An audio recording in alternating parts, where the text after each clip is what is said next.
말씀이신 하나님 아버지, 우리에게 말씀을 주시니 은혜가 큽니다.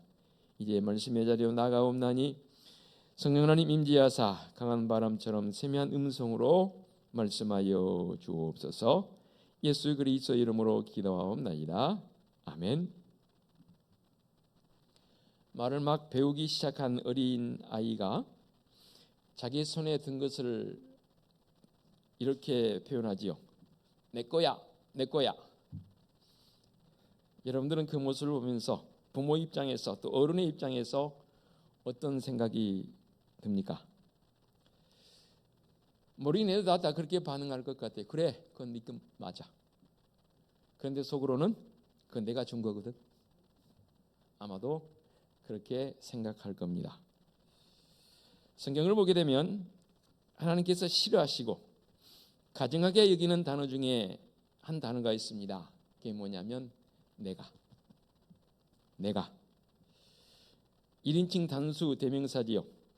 영어로는 I라는 표현을 쓰고 독일어는 ich라는 표현을 씁니다. 그래서 독일에서 나는 당신을 사랑합니다는 영어로는 I love you지만 독일어는 ich liebe dich라고 표현하지 않습니까? ich, I, 나라는 이거 대명사입니다. 이 내가라는 말은 사실 사탄마귀가 가장 좋아하는 단어라고 어떤 분이 표현을 썼어요. 저도 그대로 인용을 합니다. 공감을 가지면서요. 내가라는 말이 엄격하게 더 깊이 들어가 보면 사탄의 기원이라고 볼 수 있습니다. 무슨 말이냐면 사탄마귀는 내가에서 시작이 되어집니다. 하나님께서 인간을 창조하시기 전에 먼저 천사들을 창조하셨습니다.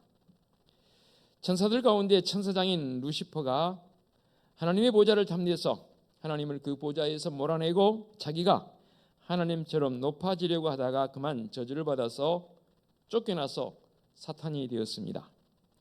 그래서 혼돈하고 공허하며 흑암 가운데 빠지게 되지요. 성경의 창조 역사 가운데 태초에 천지를 창조하시니라는 창세기 1장 1절의 말씀을 비롯해서 땅이 혼돈하고 공허하며 흑암이 깊음 위에 있고라는 이 구절 사이에 얼마간의 시간이 걸려 있는지는 모릅니다. 몇 억 년인지 몇만 년인지 모를 일입니다. 그래서 창세기에 나오는 창조 이 기록부터 아브라함 전까지를 우리가 non-countable, 셀 수 없는 역사라 해서 원역사라고 표현합니다. 이 엄청난 시간 속에서 천사가 먼저 창조되었고 천사장 루시퍼가 내가 하나님처럼 되어보려고 하다가 저주를 받아서 타락해서 사탄이 되었다고 조금 전에 말씀드렸습니다. 그래서 이사야서 14장 12절로 14절까지의 말씀을 통해서 이렇게 표현했습니다. 너 아침의 아들 계명성이여. 이 계명성은 루시퍼를 지칭합니다. 어찌 그리 하늘에서 떨어졌으며 네 열국을 업은 자여 어찌 그리 땅에 찍혔는고. 네가 네 마음에 이르기를 내가 하늘에 올라 하나님의 뭇별 위에 내 자리를 높이리라.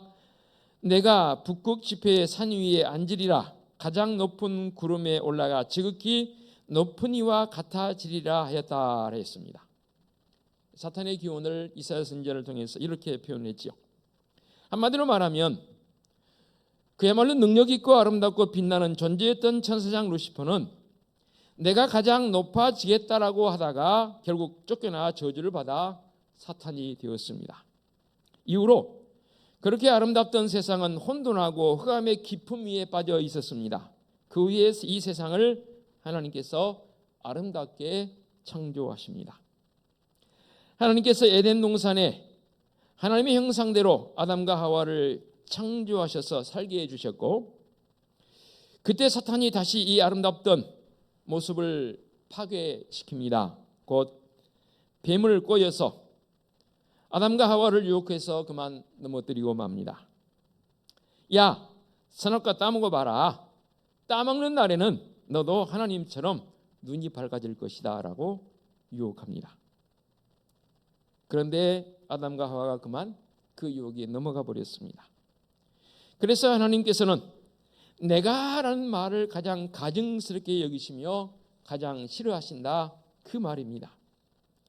성경에서 내가라는 말을 많이 사용한 사람들에게 우리 하나님은 진노하셨고 징계를 내리셨습니다. 더 나아가 저주의 대상이 되기까지 하는 것을 볼 수 있습니다. 그러므로 나를 앞세우고 내가라는 말을 많이 쓰는 것은 얼마나 위험하고 하나님의 저주의 대상이 되는지 오늘 말씀을 통해서 더 깊이 있게 깨닫기를 원합니다.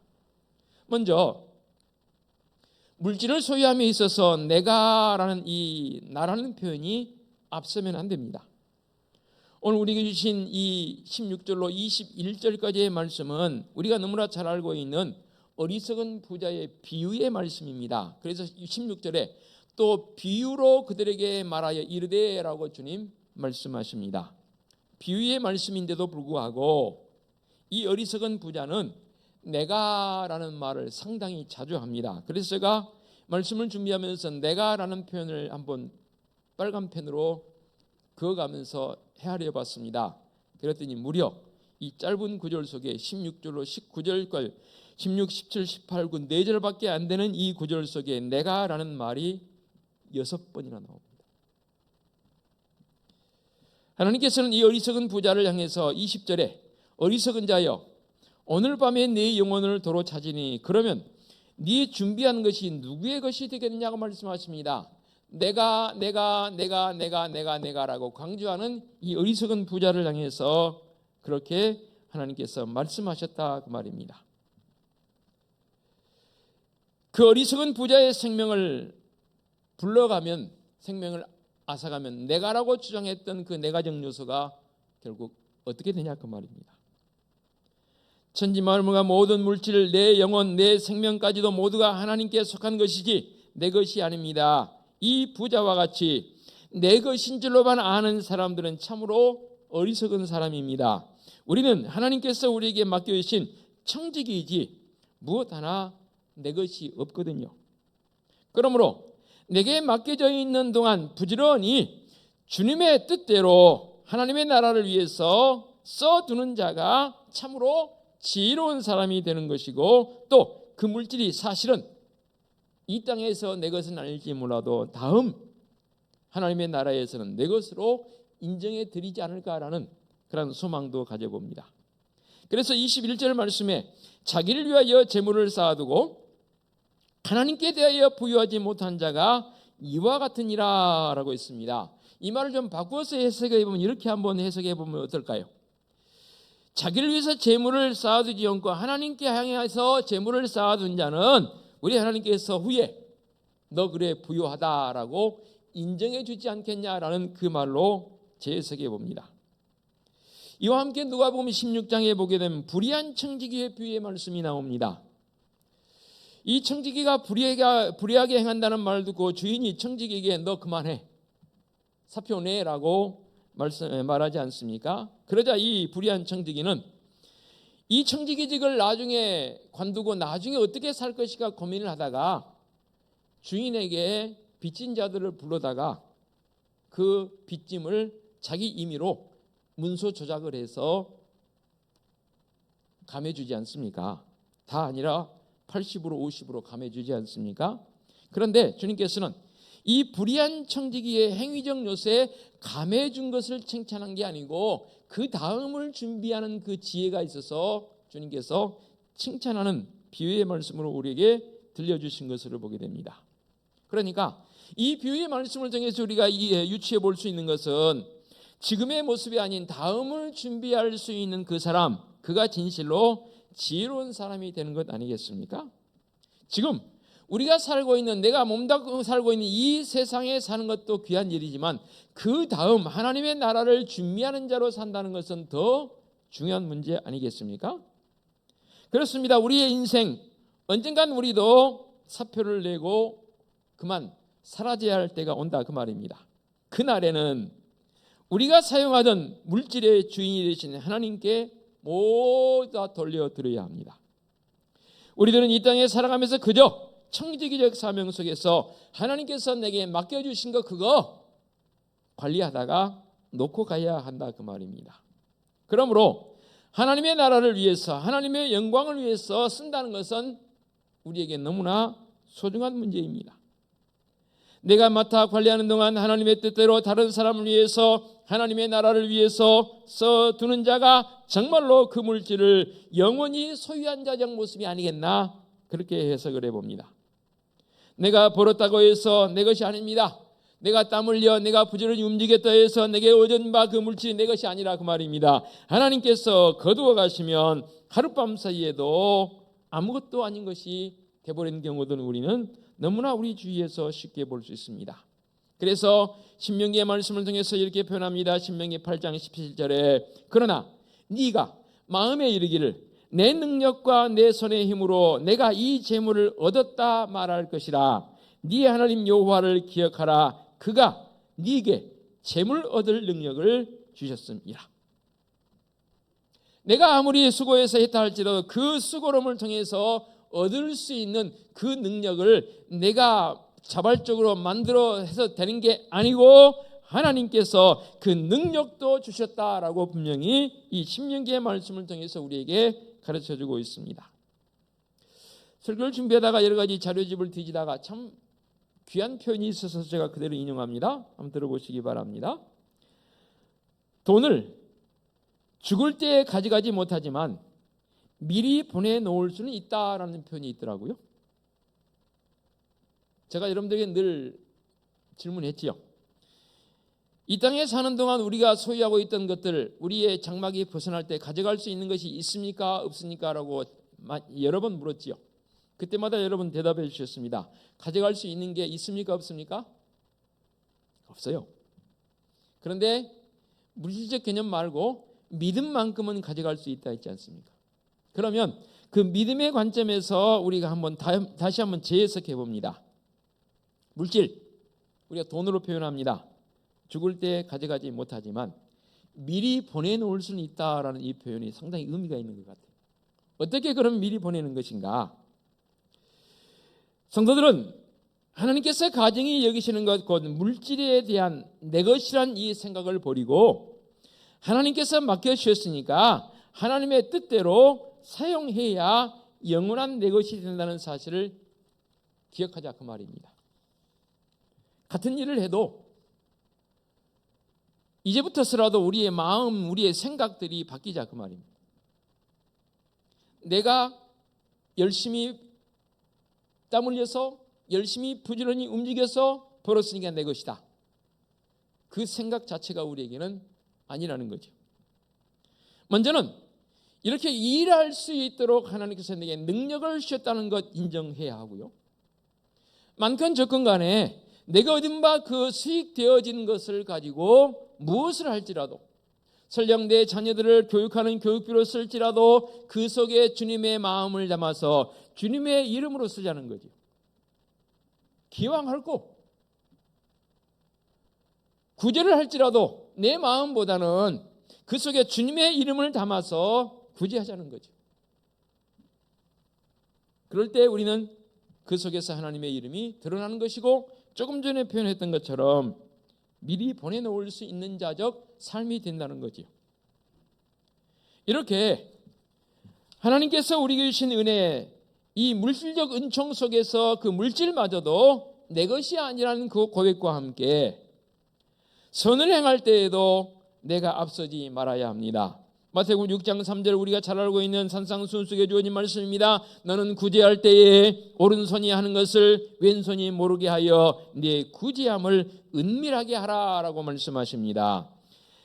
당시 사람들은 사람들에게 영광을 얻으려고 구제할 때에 심지어는 나팔을 불면서까지 광고를 했다라고 주석가들은 주석을 붙여놨더라고요. 다시 말하자면 하나님을 기쁘시게 하려는 구제가 아니라 나를 나타내려고 하는 선행적 요소가 더 앞섰다는 거지요. 지금은 안 그런가요? 이제 연말 곧 다가올 연말 되게 되면 뭐 빨간 열매 우리 이거 하지 않습니까? 그러면서 방송국 내지는 여러 곳에서 모금을 합니다. 그러면 줄 서서 지금은 뭐 방송적으로 대대하기는 하냐면 과거에 그런 일들이 자주 있었던 연말 되면 줄 쫙 서서 방송사에서 마이크를 어떤 마음으로 뭐 이렇게 뭐 등등 인터뷰를 하게 되면 뭐 상당히 뭐 미사여구를 많이 활용해서 말들 하더라고요. 근데 모든 이 인터뷰 속에는 뭐가 드러납니까? 내가. 또 내 사업장이 잘 돼서 다 나라는 중심이 거기에 포함되어 있더라고요. 이것은 사람의 작은 칭찬으로 영원한 하나님의 상급을 잃어버리고 마는 어리석은 행동 아닐까요? 오른손이 하는 것을 왼손이 모르게 하는 것은 내가 하고도 내가 잊어버리란 뜻 아닙니까? 아무리 착한 일을 하고도 내가 앞서게 되면 그것은 헛것이 되어버리고 맙니다. 이어서 주님께서는 기도할 때에도 금식할 때에도 내가 나타나지 않기를 간절히 바랬습니다. 그저 순수하게 하나님 앞에서 해야 합니다. 바리새인이 기도할 때 어떻게 기도한다고 했습니까? 은밀하게 아니라 사람들이 많이 다니는 내 거리 거기에 서서 나는 이렇게 금식합니다.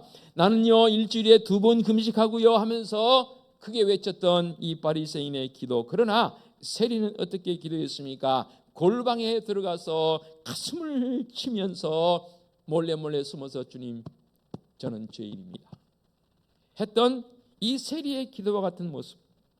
그저 순수하게 하나님 앞에 나아가야 합니다.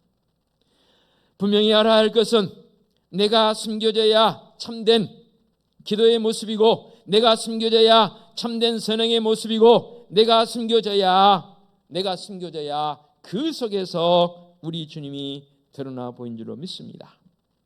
내가 나타나지 아니한 것, 오염되지 않고 순수한 선행이 몇 번이나 됐는지 반성하면서 순수하고 진실된 선행을 내가 몇 번이나 했을까?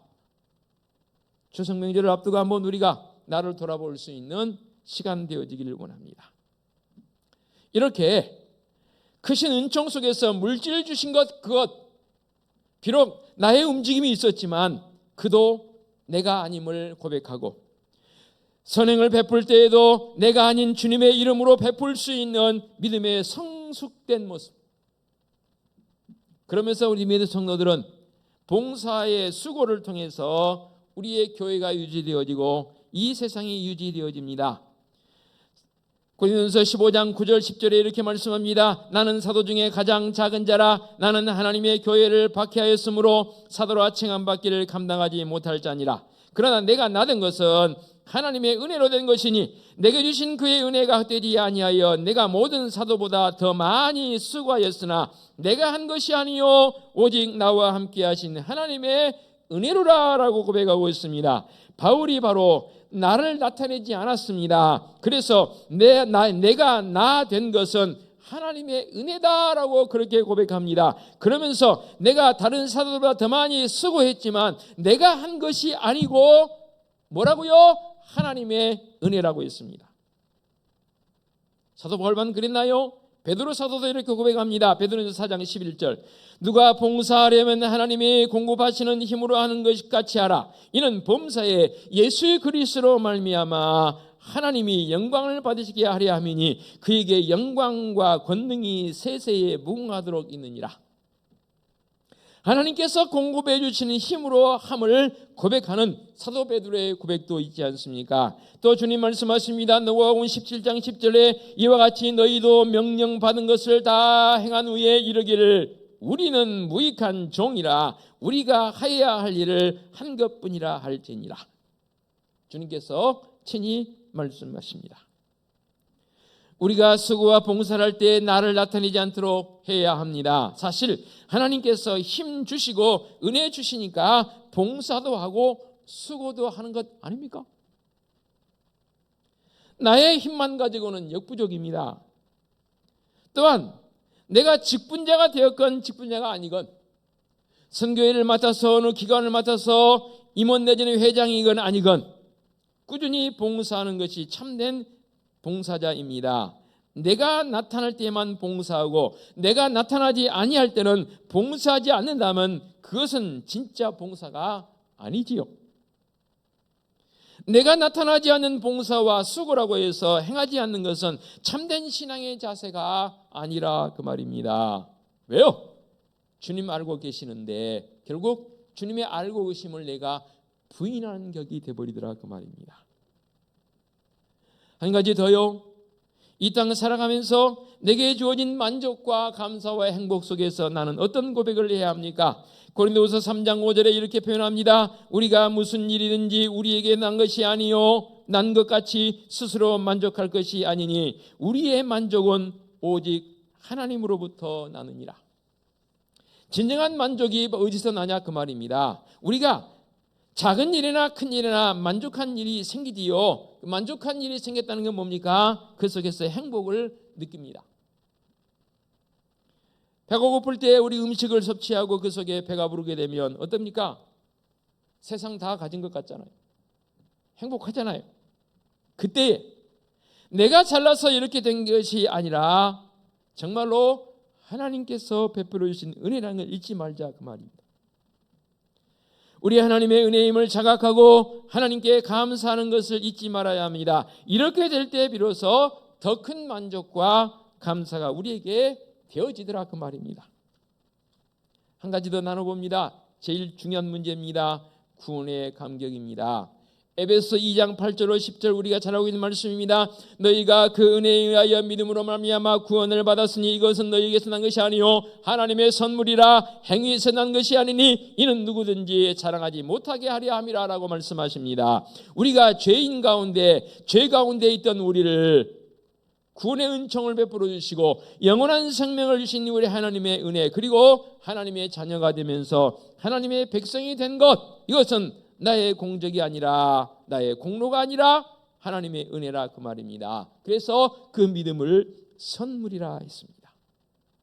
만일에 구원의 선물을 주시면서 우리에게 조건을 걸었다면 저는 안 믿어요. 너 이거 받는 대신에 구원의 선물 대신에 너 이만큼 내놔 라고 만일에 하나님 우리에게 말씀하신다면 죄송합니다. 저 안 믿어요. 여러분도 그런 같은 마음이지 않겠습니까? 구원받는 데 있어서 나의 행위의 공로가 만일에 10%라도 그곳에 포함되어진다면 천국에서 하나님의 영광은 그만큼 감소되어진다고 저는 생각합니다. 인간이 하나님의 영광을 빼앗는 것이 되는 것이므로 하나님께서는 결코 그 일을 하실 리가 없습니다. 100% 은혜로 구원하신 하나님께서는 그 구원받은 사람들을 통해서 더 영광받기를 원하십니다. 그래서 사람의 제일 되는 목적을 하나님을 영화롭게 하고 그분을 영원토록 즐거워하는 것이라 했습니다. 내 삶의 행위 속에 주어지는 일이라도 그 영광을 우리 인간이 차지할 수 없습니다. 그래서 시인을 통해서 말씀하십니다. 시편 115편 1절 말씀 여호와여 영광을 우리에게 돌리지 마옵소서 우리에게 돌리지 마옵소서 오직 주는 인자하시고 진실하심으로 주의 이름만 영광을 돌리소서라고 그렇게 고백하고 있습니다. 우리에게 무슨 영광이 돌아오려고 할 때 재빨리 그 영광을 하나님께 돌리고 내가 차지하지 않도록 해야 하는 것은 너무나 당연한 일입니다. 내가 행위의 목표가 되어서도 안 되고 삶의 방법이 되어서도 안 되고 오직 하나님의 영광을 구하며 하나님의 영광을 향해 나아갈 수 있는 인생의 향로의 목표가 바로 설정되어지는 성도적 삶이 되어야 합니다. 하나님 주신 은총을 영원히 놓치지 않고 받는 비결도 이것입니다. 인생의 항로의 가장 안전한 길이 바로 하나님의 영광을 구하는 길이겠지요. 우리에게 은혜의 복이 올 때에 교만의 잡초가 함께 자라나게 되어 있습니다. 그래서 우리가 이런 표현이지 않습니까? 은혜가 있는 곳에 뭐도 많다고요? 은혜가 있는 곳에 시험도 많습니다. 우리는 지금 비록 농사하지 않지만 저도 우리 교회 화단을 관리한다고 하지만 잡초가 지금 비가 자주 내리니까 잡초가 참 많이 자랐어요. 사람이 잡초를 이길 수 있다 없다? 농사하시는 분들은 다 이곳에서 말하면 이길 수 없다. 그럼에도 불구하고 그 잡초를 뽑아냅니다. 왜냐하면 풍성한 농작물을 수확하기 위해서. 우리에게 은혜의 복이 임할 때 교만의 잡초가 함께 자라게 되어 있습니다. 그 교만의 잡초는 제거해야 합니다. 끊임없이 내가라는 이 잡초를 뽑아버려야 합니다. 그래야 사는 길입니다. 제가 여러분들에게 들려드렸던 예화이기도 한데 예화집 찾아서 이런 표현을 한번 제가 빌려옵니다. 그리고 말씀 마무리합니다. 어느 논바닥에 황새 한 마리가 앉아서 이제 먹이를 활동을 할 때 개구리 한 마리가 황새의 바닷가를 확 물고 있습니다. 왜냐하면 이 황새가 날을 때 같이 날아보려고. 그렇죠? 그래서 드디어 황새가 날아가니까 이 개구리가 황새의 발을 물고 있으니 같이 날아가죠. 한 번도 경험치 못한 세상입니다. 그저 그냥 논바닥이나 물속에 살던 개구리가 하늘을 날았으니 얼마나 대단한 일입니까? 그러니까 밑에 있던 다른 개구리들이 부러워합니다. 이야, 너 어떻게 했길래 그렇게 하늘을 나르니 비결 좀 가르쳐다오 했더니 이 황새의 발가락을 물고 있던 개구리가 내가라고 말하는 순간 어떻게 됐습니까? 추락했습니다. 그 다음은 말하지 않겠습니다. 그렇습니다. 내가라는 이 말은 엄청난 결과를 가져옵니다. 우리의 물질이 넉넉할 때에도 내가라는 말을 여러분 버려야 하고, 선행을 행할 때에도 내가라는 말보다는 주님의 이름으로, 봉사와 수고를 아끼지 않을 때에도 내가라는 말은 다 뒷전으로 하고 주님의 이름이 드러났으면 좋겠고, 삶에 있어서 만족과 행복이 주어질 때도 이것은 우리 주님께서 주신 것이야 라는 믿음의 고백이 있었으면 좋겠고, 구원의 감격, 좀 영문 표현이지만 그래도 제가 그대로 빌려보겠습니다. Glory be to the Lord. 영광도 결국 주님을 위한 것 아니겠습니까? 모든 영광을 주님께 돌린다라는 그 믿음의 고백. 그래서 제가 좀 전에 기도했지 않습니까? 이 명절 기간에 친족들과 함께 한번 그리스도의 향기를 발할 수 있는 그런 표현을 좀 해보십시다.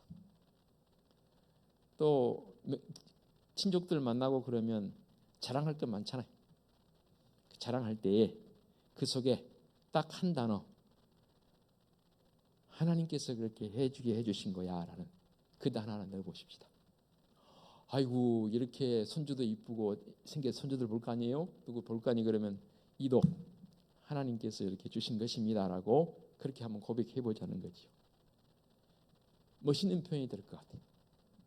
그리스도의 향기를 바라는 게 다른 게 아니더라고요. 그 속에 나는 없어지고 그 속에 주님의 영광만 드러낼 수 있는 성도적 삶으로 산다는 거 너무 귀한 일이지 않습니까? 이번 명절 그런 마음을 가지시고 참으로 행복한 이 추석 명절을 보내시기를 간절히 부탁을 드리겠습니다. 기도합니다. 하나님 아버지 감사합니다. 이 땅 살아가면서 수많은 것들이 주어지고 수많은 일들이 경험되어집니다. 그때에 믿음의 성도들은 내가 아니고 우리 주님께서 이렇게 해주셨다라고 고백할 수 있는, 주님의 영광을 구할 수 있는 성도적 삶이 되게 하여 주시옵소서. 예수 그리스도의 이름으로 기도하옵나이다. 아멘.